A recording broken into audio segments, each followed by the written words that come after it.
비어 있고 아직 설치가 덜 돼 있는데 네. 그 이유가 뭔가요? 지금 돈을 안 줬기 때문에 그러겠죠. 공사가 중단된 이유는 바로 미분양 사태 때문이었습니다. 분양이 예상대로 되지 않자 시행사와 건설사는 당장 공사비를 충당할 수 없게 됐고 여러 협력업체들이 공사비를 제때 받지 못하면서 각종 마감 공사가 중단된 겁니다. 공사비를 받을 수 있는 유일한 방법은 어떻게든 미분양 아파트를 분양시키는 것. 아파트 한 채를 분양할 때마다 농협에서 중도금으로 9,200만 원, 미분양 100채를 분양하면 92억 원의 대출금이 나오기 때문에 이 돈으로 공사비를 충당할 수 있기 때문입니다. 후배 대학생들에게 접근한 선배는 서천 클래시움 아파트 공사에 참여한 협력업체 대표였습니다. 선배는 후배들에게 서천 클래시움 아파트를 분양받을 것처럼 허위로 분양 계약서를 작성한 뒤 농협에 가서 9,200만 원의 중도금을 대출받아주면 대가로 100만 원을 주겠다고 제안했습니다. 후배들을 아파트 계약자로 꾸며 중도금 대출을 받게 하고 이 돈으로 공사비를 충당한다는 계획이었습니다. 선배의 설득은 집요했습니다. 그 아파트를 가리키면서 이거는 문제될 염려가 왜 없냐면 그거를 어차피 아파트가 올라간 상태이고 그다음에 한 3개월 정도면 어차피 준공이 떨어지면은 인수를 해 가겠다. 그걸 믿고 가게 된 거죠. 아파트가 다 지어지면 분양 계약을 해지해서 피해가 없을 것이라는 선배의 말을 믿고 후배들은 분양사무소를 찾았습니다. 그곳에는 이미 학생들 이름으로 된 허위 분양 계약서와 낸 적도 없는 계약금 영수증이 마련돼 있었습니다. 그냥 이렇게 딱 만들어서 쳐갖고 왔나요? 예, 만들어서 왔습니다. 본인이 직접 뭐 쓰거나 이런 건 없고? 예. 그럼 이게 위조 서류네요? 예, 그렇죠. 학생들은 선배가 시키는 대로 허위 분양 계약서와 가짜 계약금 영수증을 들고 농협중앙회 서천 지점으로 중도금을 대출받으러 갔습니다. 일정한 수입도 없는 대학생들에게 1인당 9,200만 원이라는 거액이 너무도 쉽게 대출됐습니다. 대출받을 때 걸린 시간은 얼마나 걸렸어요? 대출받을 때 상담하고 이런 시간 총 포함해서 10분 내외였던 것 같습니다.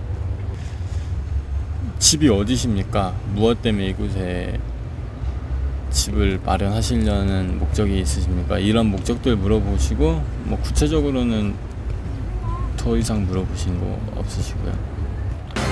직업도 없는 대학생들이 무더기로 대출을 받는 것은 아무래도 이상한 일. 그러나 농협 측은 실제로 분양받으려는 사람들인지 허위 분양자인지 대출금을 갚을 능력이 과연 있는지 따지지 않았습니다. 지금 그때 대출받을 때 나이가 몇 살이었어요? 27살이었어요. 그 재산증명서 이런 것도 요구 안 했죠? 예, 그런 것도 전혀 요구 안 하고요. 그렇게 쉽게 되진 않을 줄 알았는데 거의 그냥 맞춰진 시나리오에 그냥 짜여져가지고 덫에 걸린 듯한. 대출금은 농협이 관리하는 아파트 시행사의 통장으로 들어갔기 때문에 학생들은 돈을 구경조차 못했습니다.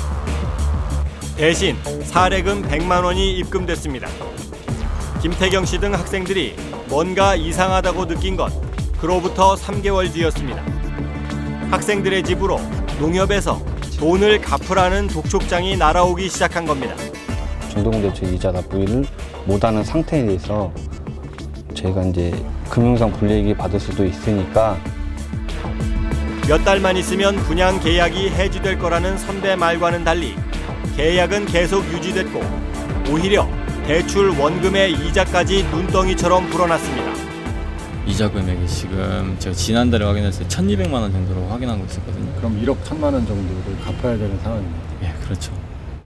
선배에게 따져 물었지만 아파트가 분양될 때까지 조금만 기다려달라는 대답만 되풀이됐습니다. 전화를 안 받고 그다음에 전화를 받는다 해도 여기 일이 이렇게까지 왔으니까 더 기다려라 이런 식으로만 했죠. 하지만 아파트는 끝내 분양되지 않았고 상황은 걷잡을 수 없이 나빠졌습니다. 갑자기 그 은행에서 이제 신용카드 정지가 됐다고 날라왔어요. 이 농협에 대출금 이자가 밀려 있어서 정지가 된 거라고 통보를 받았어요. 그게 신용 불량자로 등록이 된 건가요? 예.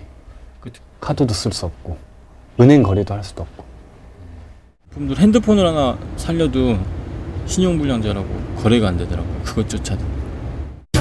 아는 선배 도와주고 용돈도 벌려다 1억 원의 빚더미에 신용 불량자까지 된 학생들. 대부분 넉넉지 못한 가정 형편에 돈을 마련할 길은 없고 취직도 결혼도 정상적인 사회생활도 이미 멀어졌습니다. 이제 만나는 여자친구한테 얘기할 수 있는 상황도 아니고 또 이걸 숨기고 결혼하는 것도 문제가 되고요. 이런 저축 펀드 이런 거에도 다 가압류가 들어오니까 이렇게 그냥 좀 막막합니다. 피해자는 학생들뿐만이 아니었습니다. 서천 클래시움 공사 현장의 협력업체에서 기계설비 일을 했던 유병혁 씨. 유 씨는 요즘 협력업체를 나와 막노동판을 전전하고 있습니다. 지금은 작은 연장으로 막일식으로 이렇게 나가고 있습니다. 수입은 어떠세요? 예전에 일했던 거에 비해서? 거짓말 50% 정도로 줄었죠. 네, 많이 억울합니다. 네, 삶의 의욕도 많이 상실됐고 정말 앞에 있으면 죽이고 같이 죽고 싶은 그런 심정입니다. 유 씨가 겪은 억울한 일이란 대학생들이 당한 사건과 똑같습니다. 2년 전 유 씨는 자신이 다니던 협력업체 사장으로부터 서천 클래시움 아파트를 허위로 분양 계약해달라는 부탁을 받았습니다. 사장의 말이었기에 거절하기가 어려웠습니다. 제가 몸담고 있는 회사가 원활하게 공사비를 받아서 자금을 융통을 하기 위해서 부탁을 했기 때문에 농협 측에서 그 9천 중도금으로 공사비를 대체해서 발생을 해주겠다는 얘기죠. 유 씨 역시 허위 분양 계약서와 가짜 계약금 영수증만으로 9,200만 원의 중도금을 농협에서 대출받았고 대출금은 시행사 명의의 농협 통장으로 고스란히 들어갔습니다. 그 아파트 계약서하고 계약금, 가짜 계약금 영수증 딱 그거만 보고 대출하셨나요? 예, 그렇습니다. 다른 어떤 담보라든가 이런 게 없었나요? 예, 없었습니다. 3개월 뒤 돈을 갚으라는 독촉장이 날아오더니 곧 신용 불량자로 등록됐고 사장에게 항의해봐도 기다려달라는 말뿐이었습니다. 내가 그냥 좋은 일 하려다가 이게 뭐 지금 그냥 법적으로는 빚쟁이가 된 거잖아요. 나 이익 하나도 없이 내가 무슨 뭐 돈을 써본 것도 아니고 내가 나의 무슨 뭐 좋은 점 내가 뭐 밥 한 숟가락 더 먹으려고 했으면 나쁜 놈인데 그런 것도 전혀 없이. 이 때문에 가정 불화가 심해져 아내는 집을 나갔고 전 재산인 13평 아파트조차 언제 가압류가 들어올지 모르는 상황. 모든 게 엉망진창이 돼버렸습니다. 뭐 가진 것이 있어야 뭐 변호사를 사서 뭐 소송을 해본다든지 그러지 전혀 할 수 있는 지금 그런 상식이 없다 보니까 그냥 머리만 잡고 있는 거예요. 저녁에 잠도 안 오고. 서천 클래시움 아파트의 전기 담당 협력업체 대표였던 최병원 씨 역시 본인은 물론 직원 2명, 형과 누나까지 피해를 입었습니다. 허위 계약인 줄 알면서도 밀린 공사 대금을 받기 위한 울며 겨자 먹기식 선택이었지만 남은 건 후회와 죄책감밖에 없습니다. 누님도 지금 그 감이 아마 들은 걸로 알고 있습니다. 집이요? 예. 그리고 저희 큰 누님은